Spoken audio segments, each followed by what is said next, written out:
திமுகவின் பொன்முடி, விழுப்புரம் முன்னாள் மாவட்ட செயலாளர், இப்போது பதவியிலிருந்து எடுக்கப்பட்டுள்ளார். இந்த பொன்முடியின் பேச்சு வெறுப்பு பேச்சின் காரணமாக அந்த வழக்கு வந்து உயர்நீதிமன்றத்தில் எடுக்கப்பட்டது. அது சமமாக முன்வந்து சுமோட்டாவாக எடுக்கப்பட்டது. ஏன்னா எந்த இடத்துல வழக்கு பதிவு பற்றி அதுக்கு முன்னாடி எஃப்ஐஆர் எதுவுமே போடப்படலை. அப்படிங்கும்போது நீதிமன்ற கண்டிப்பின் காரணமாக அது எடுக்கப்பட்டது. இவர் எதை பற்றி பேசுறாருன்னா வந்து பெண்கள் மற்றும் இந்து மதத்தில் இருக்கிற சைவம் வைணவத்தையும் பற்றியும் இணைத்து வச்சு இப்போ ஒரு மிகவும் அருவருக்கத்தக்க ஒரு பேச்சை பேசினார். அது வந்து வெறும் மத சுதந்திரத்தை பாதிக்கிற அளவுக்கு ஒரு பேச்சு பேசினார். அதனால் வந்து அதன் பின்னர் வந்து மதுமக்கள்கிட்ட வந்து பெரிய எதிர்ப்பு ஏற்பட்ட பிறகு வந்து ஆஹா இது வந்து நமக்கான ஓட்டை பாதிக்கப்படுமோ, அது மக்கள் பாதிக்கப்படல, மதம் பாதிக்கப்படல இல்லை, ஓட்டு பாதிக்கப்படுமோ என்ற காரணத்தினால வந்து என்ன பண்ணார் வந்து தமிழக முதல்வர் திமுக முதலமைச்சர் வந்து ஸ்டாலின் அவர்கள் வந்து அவர் வந்து பதவியை நீக்கினார். இந்த வழக்கை வந்து சுமோட்டோ எடுத்து வந்து நீதிபதி ஆனந்த் வெங்கடேஷ் இருந்தார். இப்போ வந்து அந்த வழக்கை வந்து நீதிபதி வேல்முருகன் அவர்களுக்கு விசாரணைக்கு இருந்தது. விசாரணைக்கு வந்தபோது அரசு தரப்புல வந்து என்ன சொல்லியிருக்காங்கன்னா, மொத்தம் வந்து 3 காவல் நிலையங்கள் பொன்முடிக்கு எதிராக வழக்கு பதிவு செய்யப்பட்டன. கிட்டத்தட்ட 112 புகார்கள் தமிழகங்களும் பெறப்பட்டுள்ளன. சில புகார்கள் வந்து வெறுப்பு பேச்சுக்கு வரம்புகள் வரவில்லை என்ற காரணம் சொல்லி முடிக்கப்பட்டுள்ளது. அது எவ்வளவு தெளிவாக சொல்றாங்கன்னு பார்த்துங்க. மீதமுள்ள புகார்கள் புலன் விசாரணையில் நிலுவையில் உள்ளது அப்படின்ட்டு இருக்காங்க. இது உடனே நீதிமன்றம் உடனே சொல்லியிருக்கு, நல்ல விஷயங்களை பேசலாம் இருக்கலாம், இப்படி ஏன் பேச வேண்டும் என்று போலீசார் தயங்கினால் வழக்கு மத்திய அரசின் கையில், அது ஒன்றிய அரசின் தொடர்புடைய நீங்க வந்து மாநில அரசு மேல் நம்பிக்கை இல்லைன்னா அவங்க வந்து மத்திய அரசுக்கு சிபிஐக்கு மாற்றப்படும் அப்படின்ட்டு வழக்கு வந்து 8ஆம் தேதி ஒத்திவைக்கப்படுது அப்படின்றாரு. ரெண்டாவது எதிர்காலத்துல இருந்து இந்த வழக்கு வந்து மிகப்பெரிய ஒரு வழிகாட்டி அமையும். அப்ப அதுக்காகத்தான் நாங்கள் எடுத்துருக்கோம் நீதிமன்றம் சொல்லியிருக்கு. இந்த செய்தி எப்படி பாக்குறீங்க? இந்துக்களை இழிவாக பேசினால் அதுக்கு எந்த வழக்குமே வராது. ஏன்னா என்ன வேணா பேசலாம். அதுவும் தமிழ்நாட்டில் வந்து மொத்தமா லைசன்ஸ் கொடுத்துருக்காங்க அப்படின்னு தான் நம்ம பார்க்கணும்.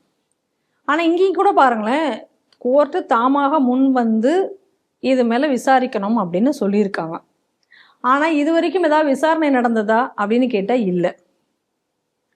இப்போ இவர் வந்து பதவியிலிருந்து இவர் வந்து வெளியில் அனுப்பிச்ச உடனே பொன்முடியை அனுப்பிச்ச உடனே என்ன எல்லாரும் சொன்னாங்க அப்படின்னா, ஆஹா அவர் வந்து ஹிந்து மதத்துக்கு ஆதரவாக இன்னைக்கு வந்து இந்த பொன்முடியை வந்து எல்லாரும் எதிர்த்த உடனே இவர் வந்து நீக்கிட்டாங்க அப்படின்னு சொன்னாங்க. ஆனால் நம்ம அப்பவே ஸ்ரீ டிவியில் என்ன சொன்னோம், இது அதுக்காகலாம் கிடையாது, அவருடைய குடும்பத்திற்கு வழிவிடுவதற்காக இது ஒரு வாய்ப்பாக பயன்படுத்தி கொண்டு இதை வந்து அவர் ரிசைன் பண்ண வச்சுட்டாரு. இதை தவிர அதில் வேற ஒன்றும் இல்லை. இது உடனே இந்து மத காவலராக இவர் மாறிவிட்டாருலாம் அதை பார்க்க முடியாதுன்றதை நம்ம தெளிவாக அன்னைக்கே சொன்னோம். அதான் இன்னைக்கு நடந்திருக்கு.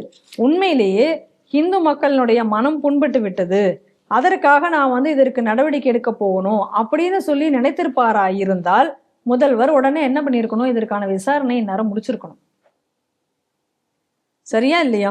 இப்ப நான் என்ன கேட்கிறேன் அப்படின்னா, கல்யாண்ராமன் அவர்கள் அந்த மத புத்தகத்தில் இருக்கக்கூடிய விஷயங்களை வெளிப்படையாக கூறினார், நடவடிக்கை எடுத்தீங்க, சரி. இப்ப நான் எனக்கு சொல்றேன், இல்லவே இல்லாத ஒரு கருத்தை அதுவும் ரொம்ப ஆபாசமாக நீங்க வந்து பொது வெளியில பேசியிருக்கீங்களே, அப்ப இதுக்கு மேல நடவடிக்கை எடுக்கணுமா வேண்டாமா? இது வரைக்கும் நீங்க நடவடிக்கை எடுக்கல. அப்படி ஒரு வேளை நடவடிக்கை எடுத்திருக்கு அப்படின்னா இந்த அரசு வந்து ஒரு உண்மையான ஒரு மதச்சார்பின்மையை கடைபிடிக்கிறது, அப்ப இந்துக்களுக்கும் இந்த அரசு வந்து காவலராக இருக்கிறது என்று ஏற்றுக்கொண்டிருக்கலாம். நீங்க வேணா பாருங்க, அது செய்யவே முடியாதுங்கிறதுக்கான விஷயங்கள் நான் பின்னாடி சொல்றேன். இப்ப கருப்பர் கூட்டம், அதாவது இவங்க தான் சொல்லுவாங்க, என்ன சொல்லுவாங்க, தமிழ் கடவுள் முருகன். அப்படிப்பட்ட முருகனுடைய கந்த சஷ்டி கவசம். அப்போ இந்த மக்களுடைய உணர்வுல எந்த அளவுக்கு அந்த கந்த சஷ்டி கவசம் என்பது இருந்திருக்கும் என்று பாருங்கள். அப்படிப்பட்ட அந்த கந்த சஷ்டி கவசத்தை ஒருத்தர் இழிவாக பேசிவிட்டான். அப்படிங்கும் பொழுது நடவடிக்கை எடுக்கப்பட்டதா? இங்க அது நடவடிக்கை எடுக்கிற மாதிரி ஒரு கண் துடைப்பு நாடகத்தை நடத்தி அதுக்கு பின்னாடி என்ன ஆச்சு அப்படிங்கிற கதையெல்லாம் நமக்கு தெரியும். அவங்களையே திமுக சேர்த்து கொண்டதையெல்லாம் நம்ம பார்க்கிறோம். அப்ப கருப்பர் கூட்டம் அது மாதிரி ஆச்சு. அடுத்தது மலக்குழி மரணம் அப்படிங்கிறத பத்தி தேவையே இல்லாம அங்கேயும் வந்து இங்க இந்து மதத்தை பத்தி கேவலப்படுத்தி பேசப்பட்டது. உண்மையிலேயே மலக்குழி மரணங்கள் இங்க நடந்த பொழுது அதை பத்தி இங்க யாரும் பேசல. மலக்குழி மரணங்கள் தமிழகத்துலதான் அதிகமா இருக்கு அப்படின்ன போது அவன் கவிதை எழுத வரல. சம்பந்தமே இல்லாம நீ வந்து தேவையில்லாம ஒரு கவிதையை வந்து நீ எழுதி நீ பண்ண போது நடவடிக்கை எடுக்கப்பட்டதா? கிடையாது, நடவடிக்கை எடுக்கப்படல. இது எல்லாத்துக்கும் ஒரு அச்சாரமாக, இது எல்லாத்தையும் சொல்ல போனா இது எல்லாத்துக்கும் உச்சமாக தூமு அப்படின்னு சொல்லக்கூடிய உதயநிதி என்ன பண்ணாரு, சனாதனத்தை ஒழிப்போம் அப்படிங்கக்கூடிய மாநாடுல போய் பேசுறார். அப்ப அங்க நீ இந்து மதத்தை பத்தி இவ்வளவு கேவலப்படுத்தப்பட்டபோது நடவடிக்கை எடுக்கப்பட்டதா? சரி, முதல்வர் இந்து திருமணங்களை பத்தி கேவலமாக நீ எங்க போய் நீ பேசுன? இந்து திருமணங்களுடைய மத சடங்குகள் பத்தி, அந்த மந்திரங்களை பத்தி கொச்சையாக ஆபாசமாக நீ எங்க போய் பேசுற அதையும்? அப்ப என்ன உள்நோக்கம் உங்களுக்கு இதுல இருக்கிறது? அப்ப வேண்டுமென்றே இந்து மதத்தை மட்டும் நீங்க தொடர்ந்து முதல்வர்ல தொடங்கி அமைச்சர்கள்ல இருந்து எல்லாருமே அந்த தப்பை செய்த போது யார் மீதும் எந்த நடவடிக்கையும் கிடையாது. ஆனா பொன்முடி மட்டும் ஏன் நடவடிக்கை எடுக்கணும்? இதுக்காக நடவடிக்கை எடுத்தாங்கன்னு நம்ப சொல்றீங்களா? நிச்சயமாக இல்லை. இதற்காகலாம் நடவடிக்கை எடுக்கவில்லை. தன் குடும்பத்துக்கு வழிவிடுவதற்கு அந்த அவங்க கட்சியில் இருக்கக்கூடிய அந்த பெரிய அந்த அதாவது வயதானவர்களை ஒதுக்கி வைக்கக்கூடிய ஒரு வேலை, அதற்கு இது வாய்ப்பாக அவர் பயன்படுத்தினாங்க. அதனாலதான் சொல்றேன், தமிழ்நாட்டுல பொறுத்த வரைக்கும் ஒரு லைசன்ஸ் கொடுத்துருக்காங்க. எதுக்குன்னா ஹிந்துயிசத்தை அபியூஸ் பண்ணலாம், யார் வேணா அபியூஸ் பண்ணலாம், யாருமே அதுக்கு கேள்வி கேட்க மாட்டாங்க. ஏன்னா இங்க இருக்கக்கூடிய இந்துக்கள்லாம் ஜந்துக்களாகவே இருப்பார்கள். கொஞ்ச நாள் அவங்க போராடுவாங்க, அவங்க மறதி ஜாஸ்தி, அவங்க மறந்துடுவாங்க, என்ன வேணா சொல்லலாம். அதுக்கப்புறம் என்ன, இந்த மாதிரி எல்லாம் ஒரு பக்கம் செஞ்சுட்டு இன்னொரு பக்கம் நாங்கள் இது ஆன்மீக புரட்சி அரசு அப்படின்னு சொல்லி இருக்கவே இருக்காரு அடிச்சு விடு பாபு. அவரை கொண்டு ஸ்டேட்மெண்ட் விட்டு ஒரு 4 ஆதீனங்கள் ஜீயர்கள் எல்லாரையும் கூப்பிட்டு வச்சு ஒரு மாநாடு நடத்தி ஏதோ அவங்க காலிலெல்லாம் விழுந்து வணங்கி ஒரு சீனை போட்டாச்சு அப்படின்னு சொன்னா அதோட அது மக்கள் இந்து மக்கள் மறந்து போயிடுவாங்க. அப்போ ஒரு 10 கோயிலுக்கு வரிசையா கும்பாபிஷேகம் பண்ண, அந்த கும்பாபிஷேகத்துக்கு பணம் கொடுக்க போறது இந்துக்கள் தான். அது ஒன்றும் கவர்மெண்ட் ஒன்றும் செலவு பண்ண போறது கிடையாது. ஆனா என்ன, கடைசியா இது மாதிரிலாம் பண்ண தெரியாது நம்ம மக்களுக்கு என்ன நடக்குது அப்படின்னு சொல்லிட்டு.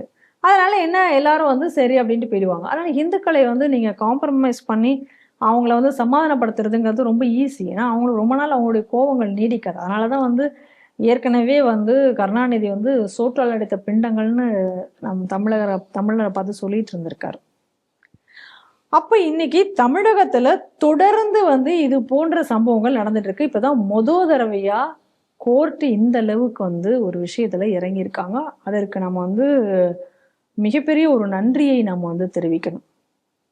அதுவும் சொல்ல போனா நீதிபதி ஆனந்த் வெங்கட் அவர்கள் தான் இதை சுமோட்டோவாக எடுத்து இதை இவ்வளவு தூரம் அது போவதற்கு அட்லீஸ்ட் இது இன்னும் லைவ்லையாவது இருக்கு. இல்லைன்னா இந்த கேஸை பத்தி யார் நினைச்சிட்டு இருக்க போறாங்களா, பொன்முடி இப்படி பேசுனதை பத்தி அன்றைய நிகழ்வு அதோட முடிஞ்சு போயிட்டே இருந்திருக்கும். ஆனால் இன்னைக்கு இது இவ்வளவு தூரம் வருவதற்கு, இன்றும் அது பேசு பொருளாக இருப்பதற்கு அவருடைய முன்னெடுப்பு ரொம்ப மிகவும் அது காரணமாக இருக்குது. அதனால நம்ம கோர்ட்டுக்கு நன்றி தெரிவிக்கணும். இதை வரவேற்கக்கூடிய ஒரு விஷயம். அவர் சொல்லியிருக்கார், இந்த இந்த வழக்கு ஒரு முன்மாதிரியாக அமையணும் அப்படின்னு இன்னைக்கு வேல்முருகன் அவர்களும் இன்னைக்கு அதை சொல்லியிருக்கிறார்.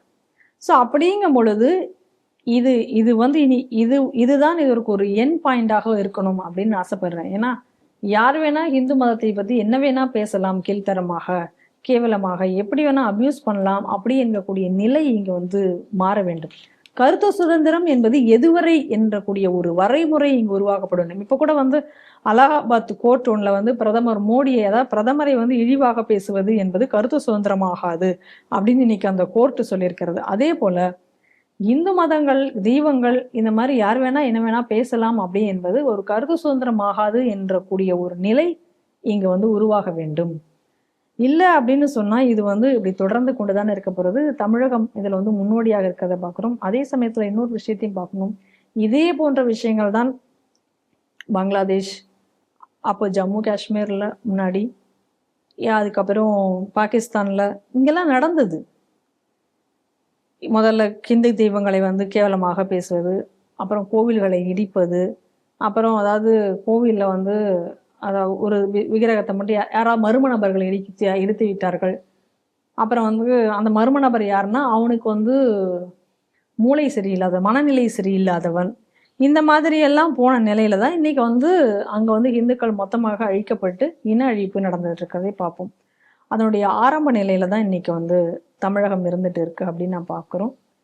அதனால இந்த நிலை மாற வேண்டும். இந்த வழக்கு இந்த நிலையை மாற்றுமா பார்ப்போம்.